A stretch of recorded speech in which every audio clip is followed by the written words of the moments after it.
Hey everybody, this is Frank coming at you with game number 2 of this OES League of Legends Finals. This is going to be definitely a heated up match. So far in the entire tournament, 1 win for University of Toronto, 1 win for MiMos, but in this specific series, which is a best of 3, that 1 win for MiMos is going to be in play. Definitely excited to be bringing you this one. A lot of the bands looking the same. I've got Finding Simo alongside Simo, the faster caster. How you doing, buddy? I'm doing great now that you're here. Excellent. I'm glad to hear it. So what do you think so far about these bands? Alistar changing it up a little bit. I'm liking them. We got the Alistar ban. I mean, it's... Capasun was ruthless on the Alistar last game. And as I had mentioned previously, I don't think that MiMos Angels' bot lane is as good as UFT's bot lane, so the fact that they're taking away a comfort pick from Capasun, it's kind of like a big slap to the face. Yeah. And they first picked Sivir. What do you want me to say? They just took out the bot lane in one swipe, in just one huge golf hit. Yeah. You know, one thing I want to point out is the fact that Thresh has been banned all 3 of the games that they've played together so far, and the reason for that is Biofrost is a genie with Thresh. Like, I don't even understand how he pulls out some of the stuff that he does, but he makes it happen, and clearly you don't want to play against somebody that's that good on a champion like Thresh. So, smart stuff. They peel away the Omega B, or they peel away the Sivir for Omega B's first choice. I really like that, and we still have yet to see, though, what do you think you should do for this mid lane? Like, what do you do for Viper? He's been camped every single time. This time around, maybe the champion choice should be different. Yeah, no, I definitely agree. And what is that? Okay, with the 2 picks that just came out, they're not going to be camping Viper. That's not what's on their mind. That's definitely what's not on my mind. Because, I mean, if you're going to be camping Viper, you need the synergy from 54 Bomb 99 and XJJ9. You gotta have that synergy, but even last game, Alistar spent a few times in the mid lane, but you can't gank with Janna. What the hell? Like, what are you gonna do? Like, float your way over and throw some air? No, you can't do that. Azure is open. Azure is open. Banned both games. Maybe something that Viper is thinking about picking up. It's definitely a champion that is... You know, it's got the same style of Viper. It's got the poke heavy style. It's got the disengage style. It's very classic Viper. Azure is a very classic Viper style.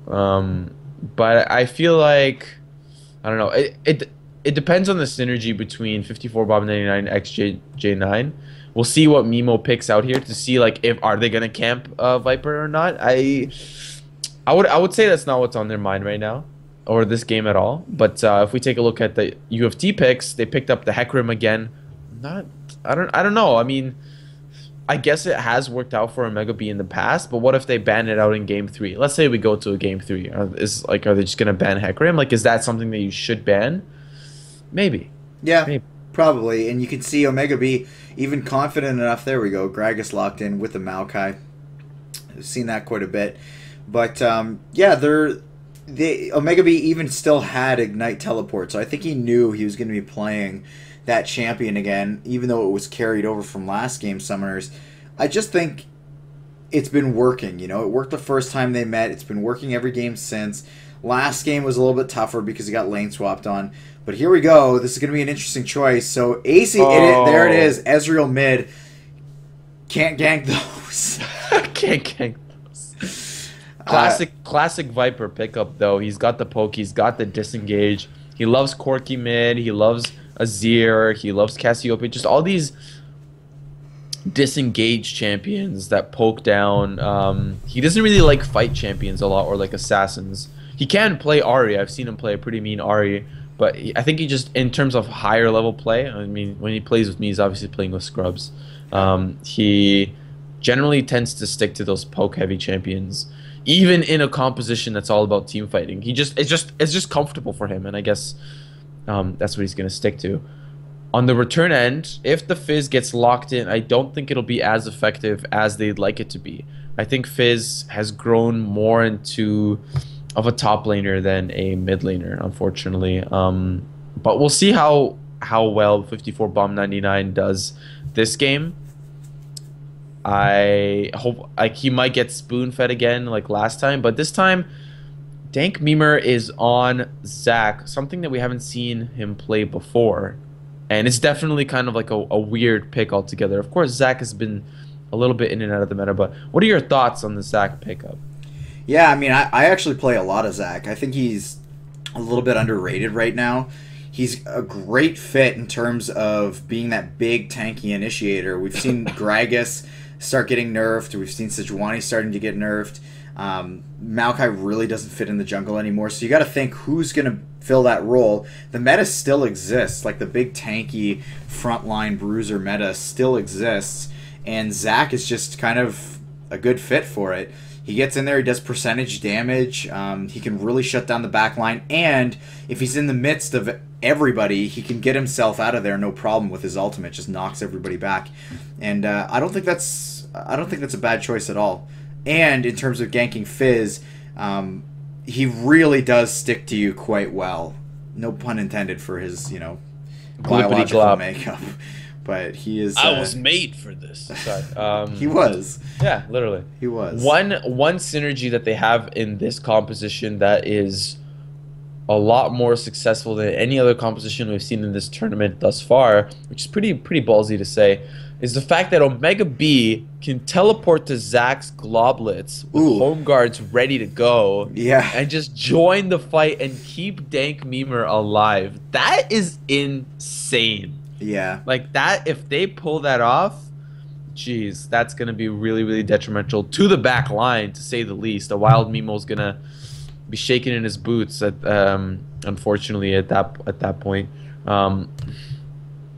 As far as compositions on paper, who do you are we going to see any picking? Are we going to see any team fighting? Are we going to see any split pushing? What's the deal between these guys?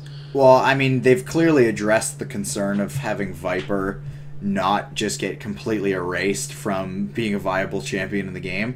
He's going to be on Ezreal. It's going to be a lot of just dancing around in the back lines. In fact, I think there's a lot of potential here.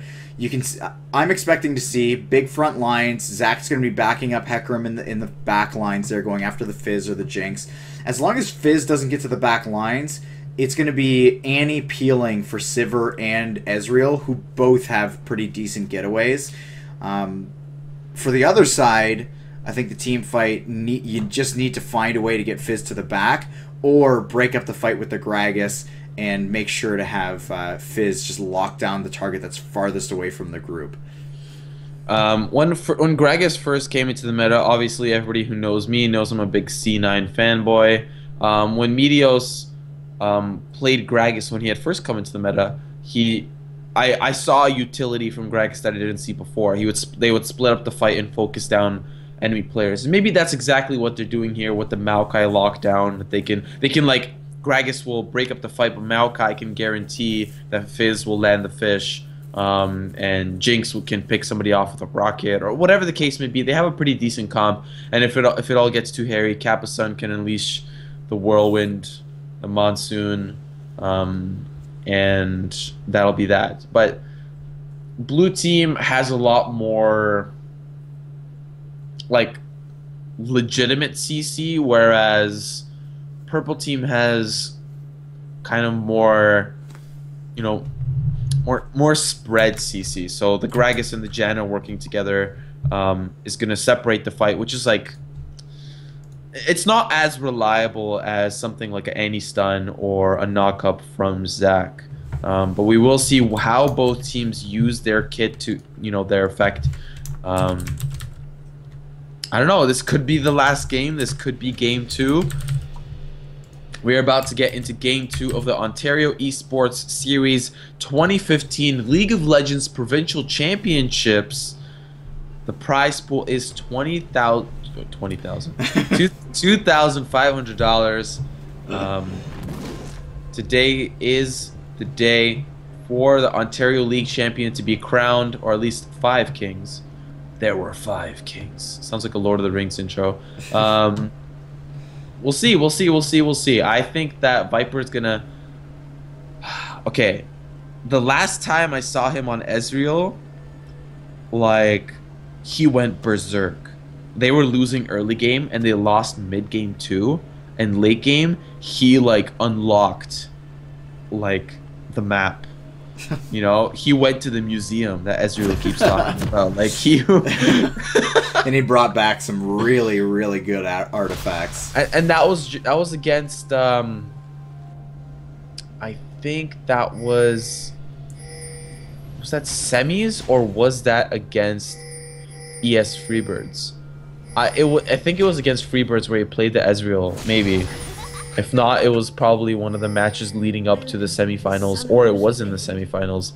But nevertheless, last time I saw him play Ezreal, it clicked. It clicked. He knew how maps worked. Ooh. Any flash, here we go, big fight. The knockup coming out from Zach, the whirlwind, gonna stop them in their tracks. I don't know why Maokai went in for one more slap. He's gonna go for a third slap. The auto attack does like, oh, jeez. I need to see this bush.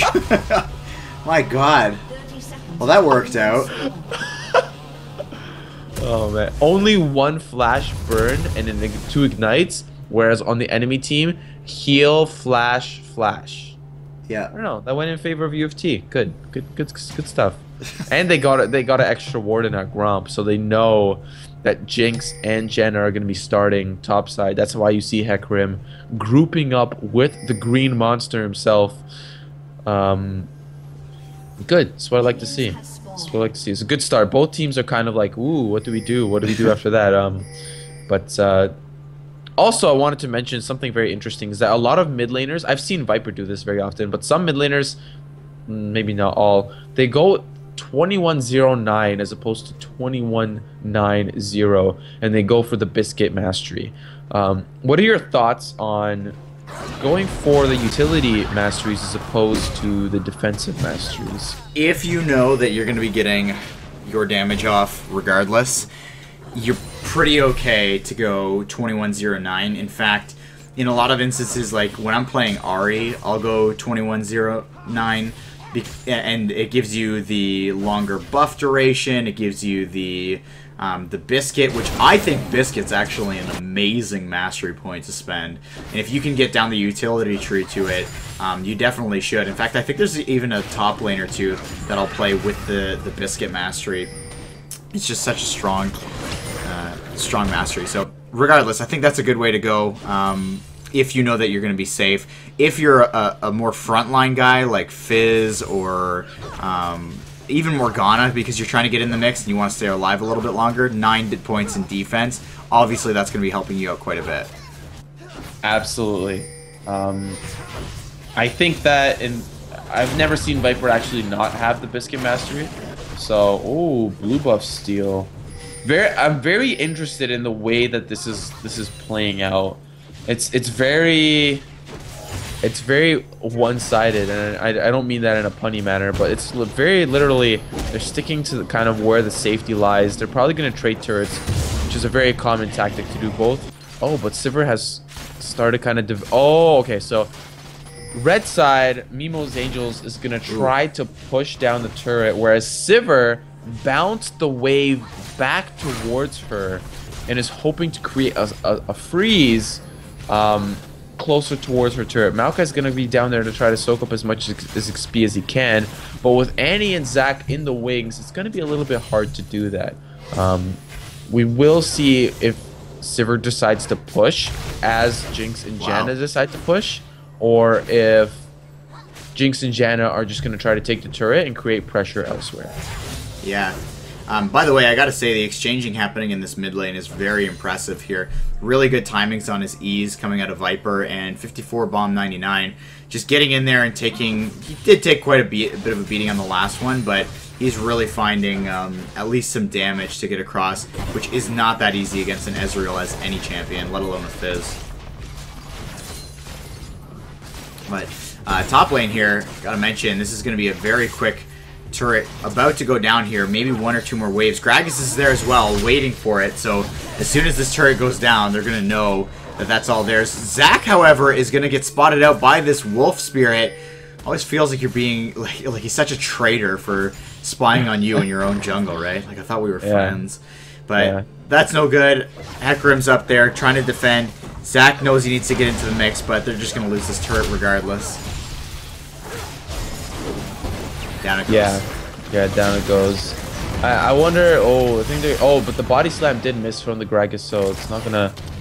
They're not gonna be able to actually kill them. They're just gonna be able to poke them down a little bit.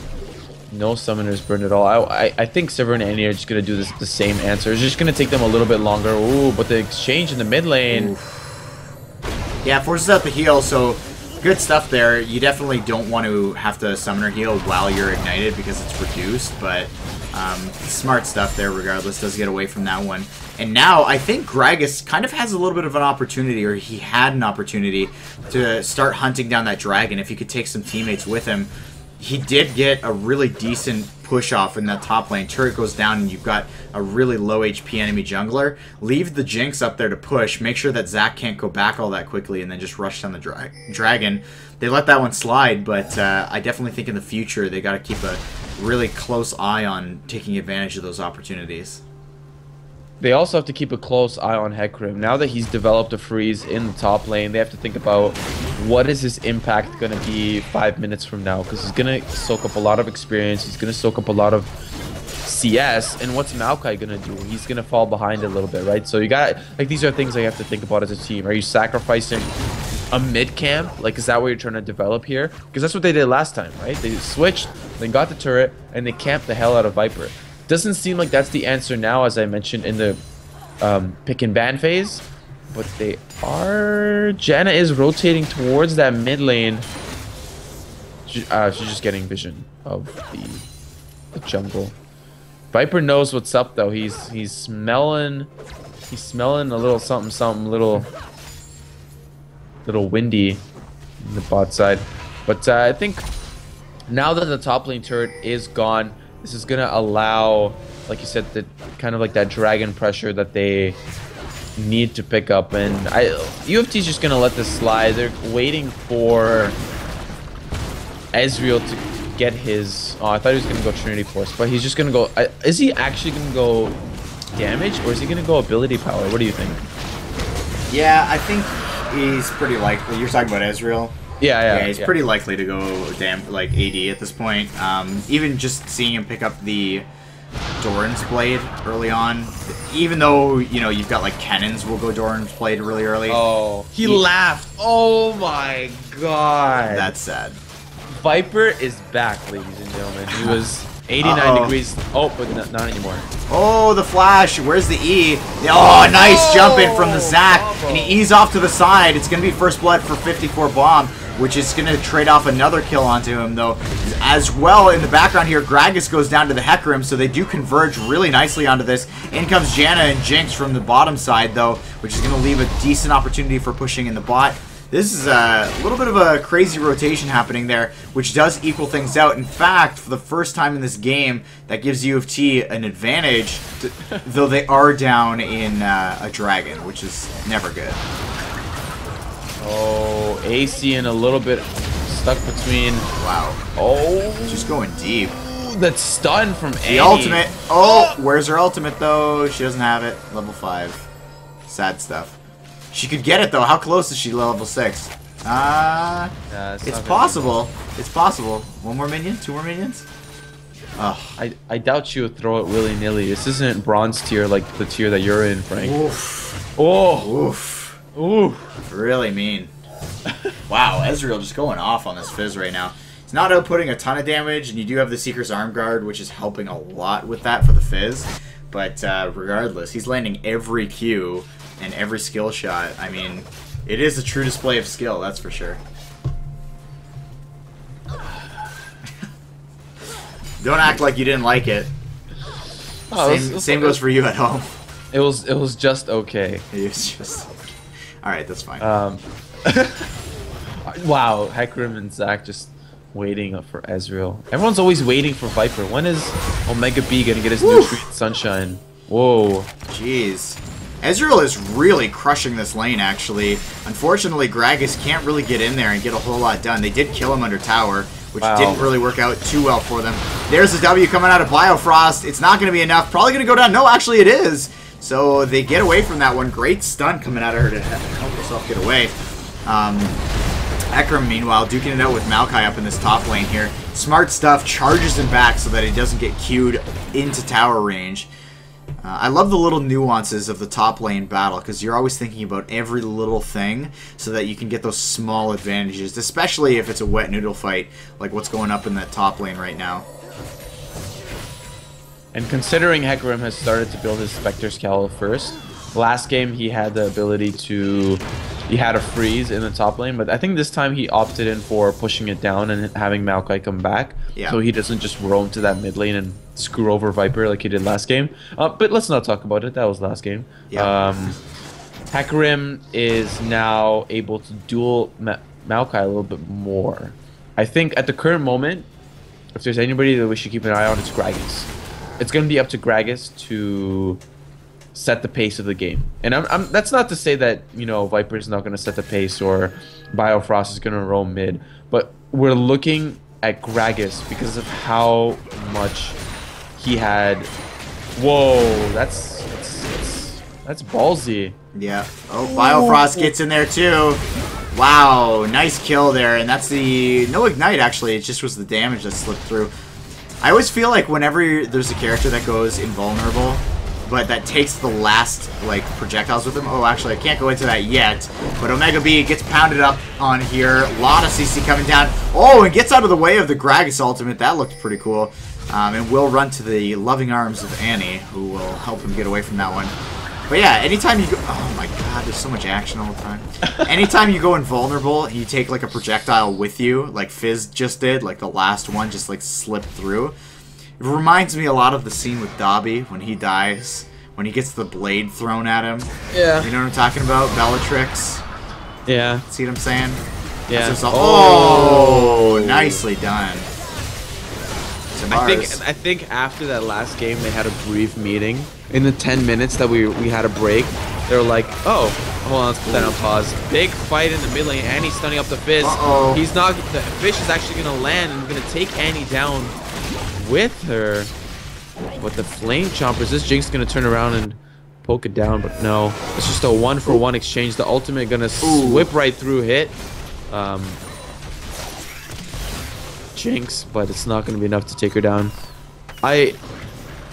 Sorry, you can go on with your Dobby story if you want. Dobby died. That's... Hopefully I didn't spoil that for anybody. Anyways, I was gonna say, I feel like after the last game, UFT just had a brief meeting in those 10 minutes, and Viper's just like, bro, like, camp my lane, like, hold my hand. You guys didn't hold my hand last game. I'm sad. Yeah. And it's true because he is who we were waiting for in the late game to shine. Right? We were waiting. Oh, he's got a tier. Oh, he's got this. Oh, he's got that. Is it enough? No, it's not enough. And just put it back. Put it back. You took all the cookies, but you're not allowed, unfortunately. Yeah. He didn't do anything with them. This game, he's 3-1-2, 13 minutes in, and Fizz, nobody's short enough to hold his hand on the enemy team, so he's grasping for help and he's not getting any. Mid turret already falling. He's opting in for that bot lane, trying to be a solo laner and soak XP on his own, but it's rough. It's a hard knock life for Fizz right now. And as I said earlier, Gragas is who we have to be looking at right now, and it's true because he was the one that held Fizz's hand the most last game, and where is he now? It's kind of like one of those high school those high school yearbooks, and they have like a section where it's like, sometimes they have a section like, oh, where are they now? And Gragas is nowhere to be found. Wow, you really played that one down. You know, sometimes like you know, graduation books from like Philadelphia, not like all of Philadelphia, but like the west like more like the northwest side of Philadelphia, like graduation books. Sometimes in the back, but not all the time. They'll have like sometimes this section. That was awful, man. Just really bad. Thank God for downtime. Otherwise, I wouldn't be able to make fun of you. Wow. Yeah. Dragon, though. Look at all the wards around Dragon. Holy smokes. You know, maybe not all the wards. Maybe just the north. No, there's a lot of them. There's definitely a lot. They're definitely looking forward to getting a taste of that. And pink wards for the blue team on both sides of the mid lane. So clearly, they don't want anything going down. They don't even want, like, an Evelyn to just randomly enter the game and he gets ganked. They just want to make sure that Viper does not get ganked at all. So kudos to them. I think it's working out for him so far. Absolutely. The thing is, though, Fizz is still kind of in it. He's 2 and 3. He's not that far behind in CS. I don't think 30 CS is that huge, considering Fizz doesn't do well against Ezreal. Like, if you think about it in that way, if you think about an even matchup, then of course Fizz would be losing at this point. But wow, holy moly, that's a lot of damage. Ooh. They know he's there. They stop him, but is he gonna walk in and smite? Who's got the smite? Gragas has got it, but the ultimate comes out. Here comes Hecarim. Here's the fight. Yeah, in they go. Omega B leading the charge in this one. Permanent Love gets stunned in the background, and this is a bad spot to be, even for a giant tree like him. Flashed over the wall, though, somehow finds his way out, and XJJ9 is in there. Q's gonna miss because of that body slam. Slow goes down. It's not gonna be enough. He's being pinched right there. So down he goes, and that's actually only 1 kill. Surprisingly, Maokai is insanely beefy. He withstood damage for at least a couple seconds there from all 5 members of that team. And that's very interesting to say, because usually when I see Maokai's build Rod of Ages as opposed to Righteous Glory, I always feel like they're a lot squishier with Righteous Glory for some reason. Yeah. But with the Rod of Ages, he's putting in work. And also, it might be because he is level 10, one of the highest levels in the game. That solo experience is putting in work for him as well. Whereas last game, he was pretty squishy, but that's because he kept roaming mid, right? And he kept pressuring Viper's Cassiopeia. As far as this game goes, though, what do you think the win conditions are for MiMos Angels in terms of turning this back into their favor? Yeah, I think it's going to come down a lot to, again, I'm going to go back to my original statement on this and just say that it's going to come down to making sure that Fizz can get some separation into that team. You've got Gragas for it, you've got Janna for it, really 2 of the top champions for getting that job done. But separate them, make those pocket fights happen. And like you said, with Cloud9, that's why they brought Gragas on board, was to break up that team, and that's the utility they wanted to use. Not necessarily catch somebody, but just separate them so that the fights are more segmented. Absolutely. As far as the game goes now, MiMos Angels, I think, are trying to slow it down a little bit, whereas UFT's definitely trying to progress this game. They're giving Fizz enough time to ramp up, so he's off into the side, split pushing, and it's kind of like the reverse of Viper's style. Viper's always the guy that's known to kind of split push or, like, you know, kind of do his own thing. But in this game, it feels like it's the complete opposite. And 54 Bomb 99 is trying to find an opportunity to split push and make it back into this game. Yeah. I don't know if that's going to be as effective as UFT is looking to punish that action by taking as much as they can during this phase, but we will see what if they decide to fight in the next couple of minutes, as Fizz is in the bot lane. Oof. Viper taking a lot of damage here from the Gragas. Ultimate's gonna come out just to push this one in. You gotta create as much push threat as possible when you've got control of the enemy jungle right there. Nicely done though from Viper, just getting the E off to the side there. He kind of just predicted that he was going to get jumped on. Fizz is pushing bottom lane, which is really strange to have a champion as strong as Fizz making a split push happen. Regardless, they hold on to their tier 2, and they get a tier 2 bottom lane for themselves. Really, really big win there, I gotta say, for MiMos. I think mainly that was because Ezreal was a little bit low, and he wasn't able to pressure as well as the Fizz pressure was going on in the bot lane. Oh, if he's gonna stick around. Beating time. Here we go. Wow, and the Q's still online. Big shutdown. Those 4 or 3 kills in a row that he got there, going to the wayside here. 54 bomb, 99. Still, very difficult to kill. Ultimate from Hecarim. That's gonna help out a little bit. Down he goes. So, nice little gold transfer there. Still no finished items for Fizz yet. I don't know what he's looking towards building here. Maybe it's a Morello's. Oh, it's Zanya's. There we go. Finished it up. You can't be that fed and not have an item. Yeah. He's doing alright. 142 CS, which is actually, that's a really commendable number as well, considering he was up against an Ezreal who just would not miss a Q for the life of him. Yeah, that's what I had mentioned earlier. But then again, he's also had the split push for a while now, right? You can't really commend him too much. Yeah. But he has caught up now, so now I think he'll be joining the fights and he'll be joining the team in their skirmishes. Yeah. How effective will he be? I'm not exactly sure. I feel like Zac and Hecarim are enough of a front line, as well as Annie, to keep him at bay. Yeah, I definitely agree with that. You definitely have to do that too. Annie, like I said before, she's going to be the peel master. I don't think Hecarim wants to peel. I don't think Zac necessarily wants to peel either. He can do it, and he can do a pretty good job of it. But I think they're going to be more inclined to try to get to that back line. Maybe force out a defensive Gragas ultimate or a Janna ultimate. Maybe go about it that way. But, I mean, Fizz is being sneaky, man. He's down in the bottom. Quite the trickster indeed. But he's got a long way to go before he gets to that tower. Here we go, though. Big fight. Ooh, Ezreal's actually going to make it out of there alive. Fizz is rotating towards the mid lane. Will he be there on time? The Annie ultimate does miss. Fizz is going to cut them off. This is the typical pincer move. Annie's going to get... Fizz does not have enough range, but he picks up the kill onto Ezreal anyways. Hecarim falling a little bit low. He's going to get jumped on by the Fizz. Is he actually going to get out? Yes, he will. But that's going to be a 1-for-2 exchange. Could be 1-for-3. We'll see. The chase does continue. Zac and Sivir. Oh my god, the cooldown on that is ridiculous. But will he be able to turn it around? Oh, not going to be enough. Sivir and Zac have a little bit of a turning party of their own. But the damage from Maokai and Jinx, the flash coming over to the wall. Ooh. Oh, but will the return damage be able to be enough? Zac's going to have to get out of there. He's getting pincered in by 3 low targets. Ouch.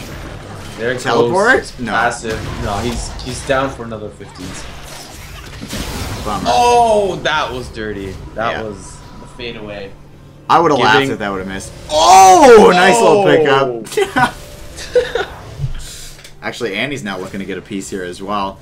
Not going to happen, but crazy stuff there. So a little turnaround kill there from the Ezreal ultimate. 5, 3, and 4. Hecarim now teleports up to the top lane, right onto a snap trap. Snapchat? The Frank. Follow the Frank on Snapchat. Definitely no snap traps there. But, yeah. I don't know actually why he teleported up there. Maybe red was just like that valuable to him that he needed to pick it up. But, Dragon goes down. It's the first one of the game in favor of University of Toronto. Big Rocket comes in. It's going to spot things out. They recognize that that has gone down now.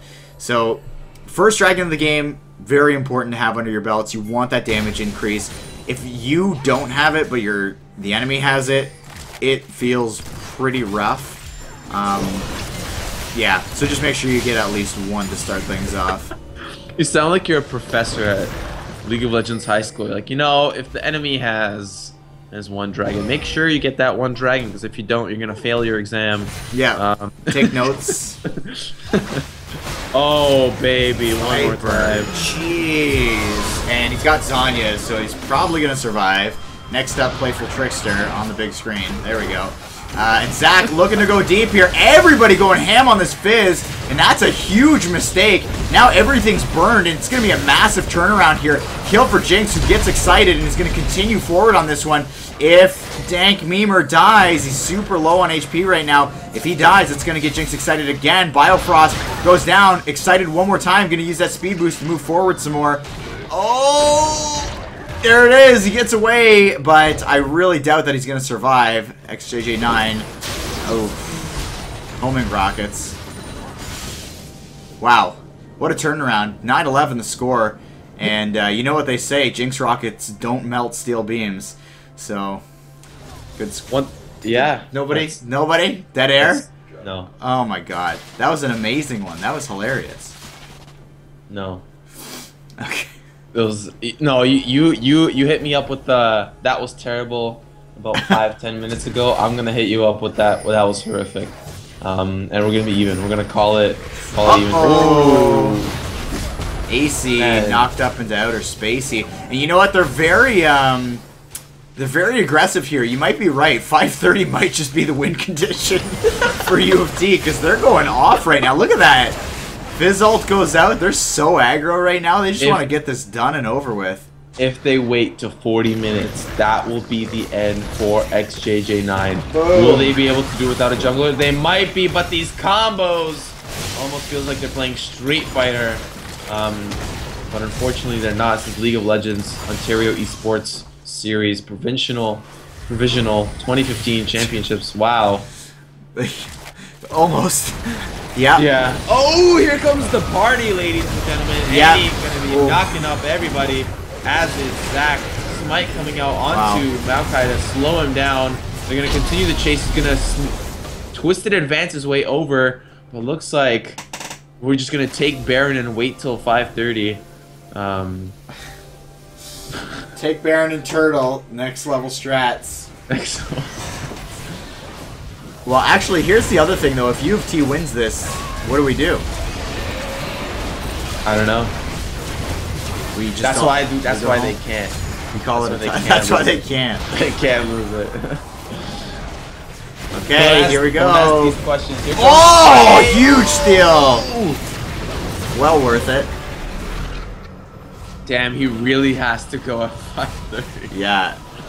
Oh man, he took the Baron. He's not gonna be late for work. He's gonna get a bonus. This is his bonus. This is the bonus he's been waiting for. Yeah. But I actually heard that Viper took off work for this too, so it's a battle of the economy. Actually. Battle to make their actual paychecks for the day. Yeah. Well, thank God we're supporting them by putting up a 25 million $25,000 up for grabs here, or to like 25,000 yen, 250,000 yen. I think that's about equivalent to $2,500 if I'm not mistaken. Oh really? You know what they say? When life gives you lemons, just do it. Young Shia LaBeouf in his prime. You can catch Frank in the movie Transformers next year. Not starring as an actual actor, but he's gonna be Shia LaBeouf's stunt double. Can we talk for a second about how much damage Ezreal's doing? Like, did you see that? That was insane. Even just to those minions, like those Baron buff tanks are no joke, man. Unfortunately, I have a non-solicitor sign outside my my door, so we can't take a moment to talk about Ezreal's damage. Gotcha. Okay, that's fair. But yeah, he's dunking fools. Jesus. Yeah, and like I said before, once I saw him on Ezreal, I don't want to see anyone else on Ezreal. Whoa! Okay, here we go. Big fight coming up. AC trying to spell shield the Fizz ult. It's not going to work. He flashes over the wall. Gets one auto attack. This is looking really bad for U of T. Double kill for Fizz. Viper trying to go off here, but a wild Mimo going off a little bit harder right now, and they will take out the Zac Bloblets. Moving forward, it's a 4-for-0 exchange, and I haven't really mentioned this yet, but a wild Mimo and his team, other than the qualifier for this, to be completely frank with you, which I am pretty much all the time, they are a brand new team to the really high level competitive scene. Yeah, they're super strong and the players have been around for a long time, but in terms of really competing in a full 5 setting, I have not seen much of these guys. I've seen a lot of UAT, a lot of Freebirds, and of course I've seen a lot of the Windsor teams just personally, but yeah, wow, very, very impressive. TBH, honestly, I have seen a few of these players. It's only just, oh, is he actually going to make it out alive? Oh. Nope. The knock-up interrupted his teleport, actually. I didn't know Fizz's ultimate had a knock-up, but I guess it does. But yeah, I've seen 54 Bomb 99. He's more of like a solo Yeah. star. I've seen Permanent Love. Actually, yep. the first day I joined esports is like Permanent Love was there, and his team had won. There was like a extravaganza, and his team had won there. He was on a team even with Tails and Dragon Raider, so he could have been a part of Freebirds if he really wanted to. Yeah. But he, I guess, opted out for his own team. He's a great player. Oh, the Ezreal ultimate stole the dragon. I shouldn't speak after this. Oh my god. But yeah, no, you're dead right. I mean, I've casted these guys before, but never, I think, in a full 5 setting. But you have. I just told you when you did. Yeah, I did the one guy, but not this team, not Mimo. The guy's name is on the team. That's true. See? Yeah, you're absolutely right, Kappa. Son.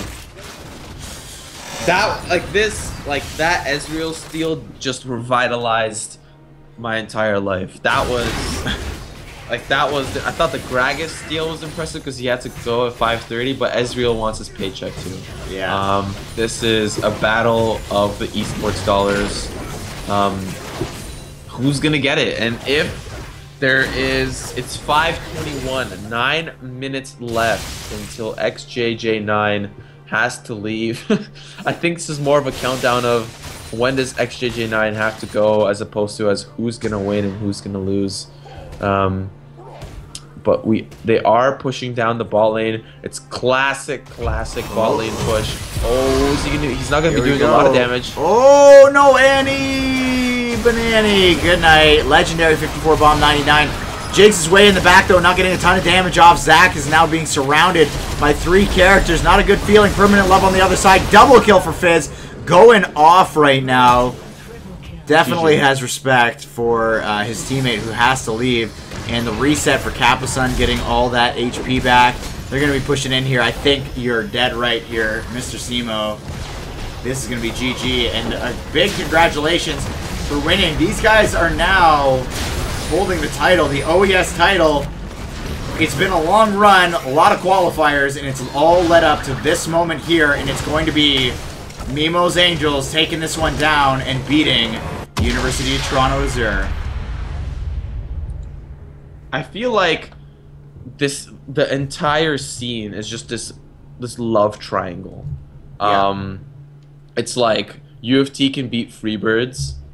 Yeah. Freebirds, I don't know. I think they actually beat a variation of Mimo's team at ESL to get into the finals. Yeah. So technically, Freebirds beats Mimos, but Mimos beats U of T. Yep. It's the Bermuda Triangle of esports. And Viper scores 666. So today we're gonna end it off on that note. The Illuminati is real. The Illuminati is real.